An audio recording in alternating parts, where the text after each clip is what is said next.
পবিত্র কোরআনে সূরা নামলে আল্লাহ তাআলা পূর্ববর্তী যুগের একজন নারী শাসকের কথা তুলে ধরেছেন। তিনি ইয়েমেনে সাবার শাসক ছিলেন, যিনি প্রথমে আল্লাহতে বিশ্বাসী না হয়েও পরবর্তীতে আল্লাহর উপর ঈমান আনেন। তার নাম ছিল রানী বিলকিস। তিনি আল্লাহর নবী হযরত সুলাইমান আলাইহিস সালামের সময়কালে রাজ্য শাসন করতেন। সুলাইমান আলাইহিস সালাম বনি ইসরাইলের একজন নবী ছিলেন। তাকে আল্লাহ তাআলা রাজত্ব দান করেছিলেন। তৎকালীন যুগে মানব সমাজে ব্যবহৃত সব ধরনের বস্তু সামগ্রী তার ছিল। বিশাল সেনাবাহিনী ছিল। রাজ্য নিয়ন্ত্রণ ও পরিচালনার কাজে জিন, পাখি সহ অন্যান্য প্রাণী, প্রবাহিত বাতাস তার অধীনে ছিল। তিনি মানুষের ভাষা সহ অন্যান্য প্রাণীর ভাষা বুঝতেন। সুলাইমান আলাইহিস সালামের বাহিনীতে অসংখ্য পশু পাখি সংযুক্ত ছিল।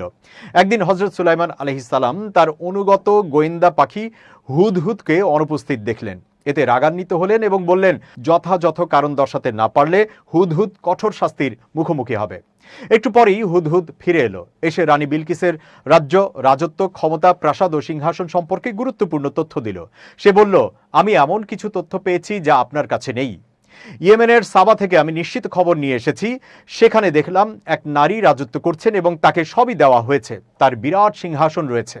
হুদহুদ আরো বলে, এইটুকুই নয়, আরো দেখলাম তিনি ও তার প্রজারা আল্লাহকে বাদ দিয়ে সূর্যকে সেজদা করছেন। শয়তান এ কাজকে তাদের সামনে সুন্দরভাবে উপস্থাপন করেছে এবং হেদায়েতের পথ থেকে বিরত রেখেছে, ফলে তারা হেদায়েত পায়নি।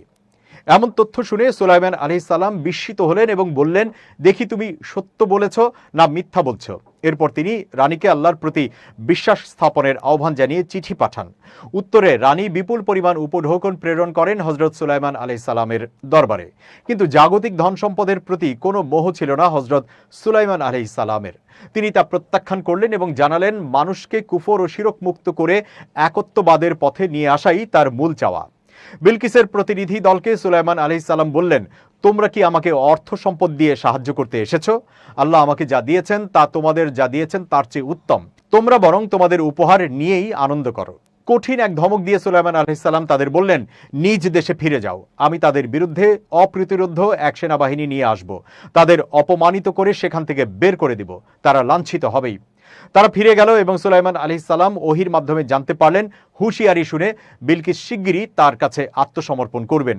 তাই তিনি যখন আসবেন তখন তাকে আল্লাহর দেওয়া ক্ষমতা দেখানোর জন্য সুলাইমান আলাইহিস সালাম চাইলেন রানী বিলকিস উপস্থিত হওয়ার আগেই তার সিংহাসন উপস্থিত করে ফেলতে, যেন তা দেখে সে অবাক হয়ে যায়, প্রভাবিত হয়ে যায়।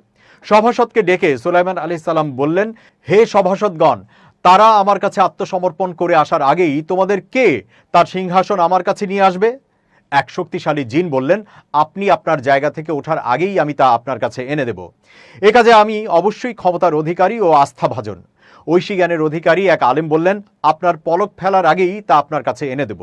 যেই কথা সেই কাজ। মুহূর্তেই তিনি বিলকিসের বিরাট সিংহাসন সুলাইমান আলাইহিস সালামের সামনে হাজির করে দিলেন এবং আল্লাহর প্রতি বিশেষ কৃতজ্ঞতা জানালেন।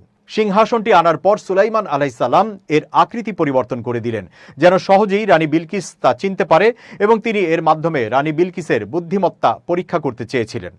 এরপর রানী বিলকিস যখন সুলাইমান আলাইহিস সালামের দরবারে এসে উপস্থিত হলেন, তাকে সিংহাসনটি দেখিয়ে জিজ্ঞেস করা হলো, এটি কি আপনার সিংহাসন? তিনি বললেন, তাই তো মনে হয়। আপনার সম্পর্কে আগেই আমাদের জানানো হয়েছে এবং আমরা আত্মসমর্পণ করতেই এসেছি। রানী বিলকিস এসব পরীক্ষার মুখে পড়ে সুলাইমান আলাইহিস সালামের অলৌকিক ক্ষমতা উপলব্ধি করলেন এবং আল্লাহর দরবারে চূড়ান্ত আত্মসমর্পণ করার ঘোষণা দিলেন। বললেন, হে আমার প্রতিপালক, আমি অবশ্যই নিজের প্রতি জুলুম করেছি। আমি সুলাইমানের সঙ্গে বিশ্ব জগতের প্রতিপালক আল্লাহর কাছে আত্মসমর্পণ করছি। রানী বিলকিস ছিলেন অপরূপ সুন্দরী, কিন্তু কোনো পুরুষ তাকে মোহিত করতে পারেনি। প্রসিদ্ধ মতে হযরত সুলাইমান আলাইহিস সালামের সঙ্গে তার বিয়ে হয়। তিনি সুলাইমান আলাইহিস সালামের সন্তানের মাও হন।